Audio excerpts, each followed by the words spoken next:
शक्ति फॉर्म में सरकारी सस्ते गल्ले की दुकान की जांच करते अधिकारी। सरकारी सस्ते गल्ले का 2 कुंतल चावल पकड़ा। कालाबाजारी कर रहा था विक्रेता। दुकान सील, 2 और दुकानों पर भी राशन वितरण पर पाबंदी। सितारगंज ग्रामीणों ने सरकारी सस्ता गल्ला विक्रेता को सरकारी राशन बेचते रंगे हाथ दबोच लिया। राशन को शक्ति फॉर्म पुलिस को सौंप दिया गया। बाद में पूर्ति निरीक्षक आदि ने पुलिस से राशन को कब्जे में लिया। सस्ते गल्ले की दुकान को सील कर दिया गया। सस्ता गल्ला विक्रेता के पास 2 दुकानें अटैच की गई थी, उनमें भी राशन वितरण पर पाबंदी लगा दी गई है। शक्ति फॉर्म के निर्मलंग में सरकारी सस्ता गल्ला विक्रेता सुरेश मंडल का कोटा है। रविवार की रात करीब 9 बजे इस दुकान से सस्ते गल्ले के 4 कट्टे चावल की कालाबाजारी की जा रही थी। आसपास के ग्रामीणों को इसकी भनक लगी तो उन्होंने मौके पर पहुंचकर चावल पकड़ लिया। बाद में चावल को शक्ति फॉर्म पुलिस चौकी को सौंप दिया गया। रात्रि में ही पूर्ति निरीक्षक धर्मेंद्र धामी व SMO दीपक सक्सेना आदि मौके पर पहुंचे। उन्होंने पुलिस से चावल कब्जे में लिया। बाद में चावल SMI के सुपुर्द कर दिया गया। सस्ता गल्ला विक्रेता की दुकान के स्टॉक की जांच भी की गई। दुकान को सील कर दिया गया। बताया जाता है कि सरकारी सस्ता गल्ला विक्रेता सुरेश ने अपना जुर्म भी कबूल कर लिया। उसका कहना था कि उसके पुत्र ने चावल बेचा था।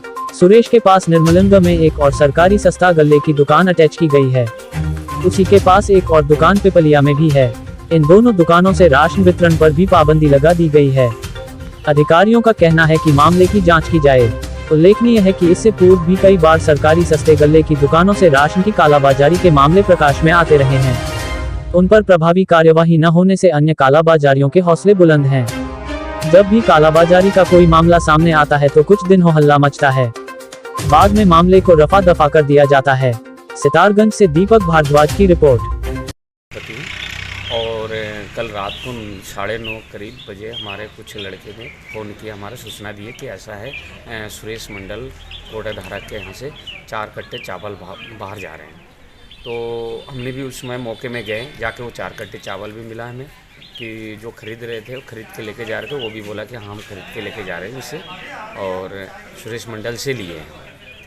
उसके बाद हमने पूर्ति निरीक्षक साहब को बुलाया, उन्होंने भी देखे, उन्होंने भी पूछताछ की, तो उन्होंने कागज़ कार्रवाई भी करके गए थे रात के 11 बजे करीब। फिर आज चौकी में आए हुए हैं वो भी, अभी उनके हवाले वो 4 कट्टे चावल वो लेके जा रहे हैं मंडी से। को रात्रि 10 बजे ग्राम निर्मल नगर के ग्रामवासियों के फ़ोन की सूचना दी गई कि निर्मल नगर में कोई व्यक्ति राशन की दुकान से 4 कट्टे लेकर के आ रहा है। ग्रामवासियों के द्वारा वो कट्टे बाज़ार में ही रोक करके रखे गए थे। 10 बजे सूचना प्राप्त होने पर मौके पर मेरे द्वारा पहुंचा गया। लगभग 11 बजे का समय हो चुका था।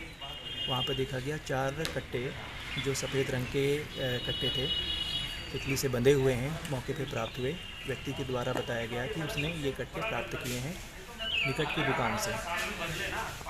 सुरक्षा की दृष्टि से उन कट्टों को निकटतम पुलिस चौकी शक्तिगढ़ पुलिस चौकी में रखवा दिया गया है और आज उसको नियमानुसार सुपुर्द मंडी कार्यालय में सुपुर्द किया जा रहा है, जिससे आगे की कार्रवाई आगे गतिमान होगी। साथ ही ग्रामीण वासियों के द्वारा भी एक तहरीर चौकी में दी जा रही है और इसमें जो भी नियमानुसार कार्रवाई होगी माननीय आदरणीय DM साहब के निर्देश पर उसको आगे क्रियान्वित किया जाएगा। ये गाँव में सुरेश मंडल के नाम का कोटा है। अभी मौके पर जाकर के उस कोटे को सील कर दिया गया है, क्योंकि इस कोटे से संबंधित 2 दुकानें और अटैच हैं। उन दुकानों को भी बिक्री रोक दी गई है। आगे कार्रवाई उच्च अधिकारियों के द्वारा जैसा निर्देश प्राप्त होगा उस अनुसार कार्रवाई की जाएगी, क्योंकि ये आवश्यक वस्तु अधिनियम के तहत आता है और इसमें आदरणीय DM साहब के निर्देश पर ही अग्रिम कार्रवाई की जानी है।